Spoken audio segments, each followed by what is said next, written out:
comment générer tes premiers milliers d'euros en tant que freelance. Dans cette vidéo, je vais te dévoiler les 8 étapes clés pour te lancer sereinement dans ton activité de freelance. Et ce, même si tu pars de zéro. Que tu sois encore en études, salarié ou en reconversion professionnelle, tu vas repartir avec un plan d'action clair. Moi, c'est Elisa, je suis community manager en freelance, mais je suis aussi la créatrice de l'Institut du CM, une formation qui a déjà aidé plus de 200 élèves à se lancer dans leur activité et à vivre de leur métier, et ça en travaillant de n'importe où. Dans cette vidéo, je t'ai préparé les 8 étapes essentielles pour te lancer dans le freelancing. La première étape, qui à mon sens est l'une des plus importantes, ça va être de choisir sa niche. Choisis une compétence, un domaine que tu maîtrises, mais surtout, avant tout, un secteur qui te passionne. Plus ta niche va être précise, plus tu vas attirer les bons clients. Je ne le répéterai jamais assez, mais si tu t'adresses à tout le monde, au final, tu t'adresses à personne. En tant que freelance, il existe plusieurs métiers. Tu peux être copywriter, setter, graphiste, designer web ou bien encore community manager. Et c'est personnellement le métier que j'ai choisi. Et d'ailleurs, je t'ai préparé une présentation offerte sur comment je suis devenue indépendante grâce à ce métier. Tu trouveras le lien dans la description. Une fois que tu maîtrises cette compétence, il va falloir que tu te crées un portfolio. Ce portfolio va te servir de présentation pour présenter tes offres, ce que tu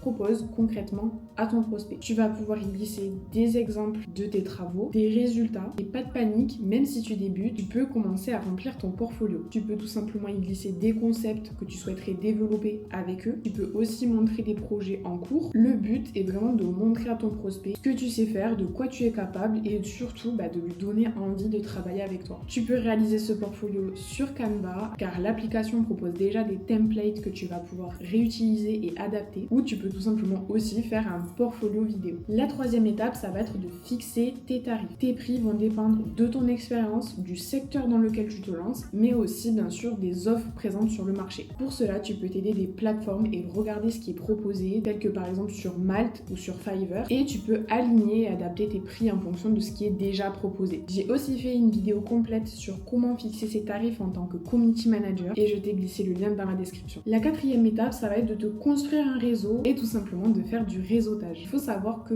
80% des freelances trouvent leur premier contrat grâce au bouche à oreille. Parle de ce que tu fais autour de toi, sur tes réseaux sociaux, participe à des événements professionnels, fais des webinaires, mais ça passe aussi par se créer un profil sur des plateformes telles que Malte et Fiverr, comme j'ai pu te le dire un petit peu auparavant. Tu peux aussi utiliser LinkedIn, qui est un réseau social très puissant sur le plan professionnel, mais surtout, comme je te l'ai dit, parle de toi et parle à ton entourage de ce que tu sais faire. La cinquième étape, ça va être de créer un plan marketing. Le mot peut faire peur au début, mais c'est beaucoup plus simple qu'on ne le pense. Il s'agit tout simplement de promouvoir tes services. Pour cela, tu peux utiliser la création de contenu sur Instagram, sur TikTok, sur toutes les plateformes que tu utilises justement pour te faire connaître. Cela passe aussi par l'optimisation de tes profils, que ce soit sur Malte, Fiverr, Instagram, TikTok. Le but est d'avoir vraiment un profil professionnel où l'on comprend concrètement ce que tu fais et surtout, encore une fois, de montrer ce que tu sais faire. Tu peux aussi éventuellement faire de la pub grâce aux ads, mais personnellement ce n'est pas ce que je recommande dans un premier temps, car quand tu débutes, tu n'as pas spécialement les ressources et bien évidemment, les 3/4 du temps, les publicités sont payantes. Donc concentre-toi au maximum sur ta création de contenu et sur l'optimisation de tes profils.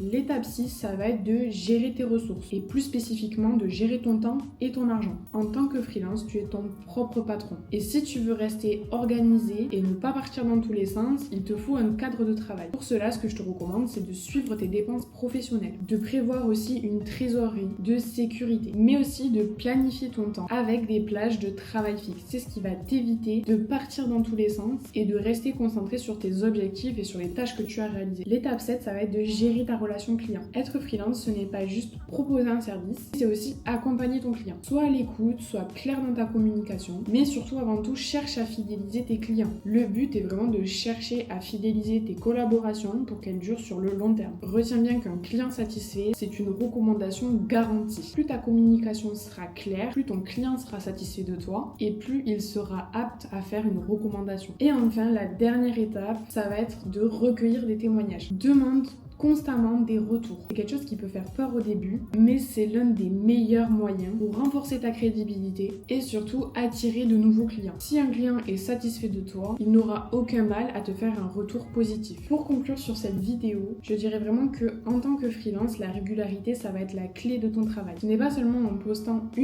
ou 2 fois ou en prospectant 2-3 personnes que tu vas vivre de ton activité. Autre point très important, n'oublie pas d'analyser les tendances dans ton secteur et surtout, point très important, continue de te former constamment pour pouvoir évoluer. Si tu veux aller plus loin, je t'ai mis plusieurs ressources gratuites dans ma description et si tu veux qu'on parle de ta situation ensemble, je te laisse m'envoyer freelance en commentaire et surtout n'oublie pas de t'abonner pour ne pas rater les prochaines vidéos. Bye bye!